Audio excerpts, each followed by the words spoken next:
সুপ্রভাত। আরও একটা নতুন দিনে নতুন একটা মিনি ভ্লগে তোমাদের সকলকে স্বাগত জানাচ্ছি। আজকে একটা উইকডেজ, তাই যথারীতি কিচেন থেকেই দিনের শুরুটা করে ফেললাম। ব্যস্ততা তুঙ্গে, সেই সঙ্গে রয়েছে মানসিক অস্থিরতা, কারণ আমার পেরেন্টসের শরীর ভালো নেই। বাপের বাড়ি থেকে ফেরার কয়েকদিন পরেই মা অসুস্থ হয়ে পড়ে। মা সুস্থ হতে না হতেই এখন বাপিও আবার অসুস্থ হয়ে পড়েছে। দুটো বয়স্ক মানুষ একাকী থাকে, তার উপর শারীরিকভাবে অসুস্থ।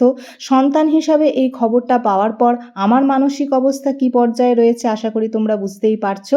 কিন্তু ঈশ্বরের কাছে আমি কৃতজ্ঞ এই কারণেই যে ঠিক প্রয়োজনে কোনো না কোনো সাহায্যের হাত ঈশ্বর পাঠিয়ে দেন বা বাড়িয়ে দেন, আর এরাই আমার কাছে ঈশ্বরের দূতস্বরূপ। আর এই মানুষগুলোর কাছে আমি সত্যিই চিরঋণী এবং চিরকৃতজ্ঞ।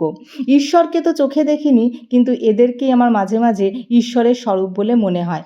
জীবনে সৎ পথে থাকলে এবং সৎভাবে চললে বিপদে আপদে এবং অসময় ঠিক কাউকে না কাউকে পাওয়া যায় এবং সাহায্যের হাত তুমি পাবেই, এটা আমার বিশ্বাস।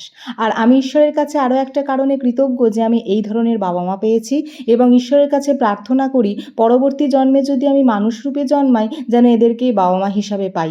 এই কথাটা বললাম এই কারণেই, বর্তমান যুগে এখন সন্তানের সঙ্গে বাবা মা বা বাবা মার সঙ্গে সন্তানের সম্পর্ক হয়ে গেছে কেবলই স্বার্থগত।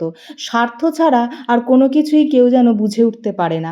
এছাড়া আরও অনেক কিছুই বলার ইচ্ছা ছিল, যেগুলো এখন আর মিনি ব্লগে তোমাদের সঙ্গে আলোচনা করতে চাইছি না। তো যাই হোক, চলো, সংসারের ব্যস্ততা মিটলো, এবার আমি যাব ফ্রেশ হতে। আর এখন ফ্রেশ হয়ে লাঞ্চ কমপ্লিট করে বাকি কাজকর্ম মিটিয়ে এসেছি ছাদে, আর এটা তোমাদের সঙ্গে একটু শেয়ার করে নিলাম।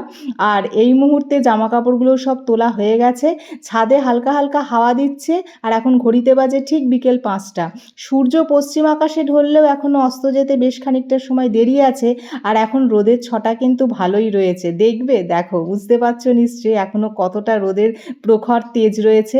জামা কাপড় সব কিছুই শুকিয়ে গেছে, তবে এরকম রোদের মধ্যে তো আর এখন ছাদে ঘোরাঘুরি করতে পারবো না।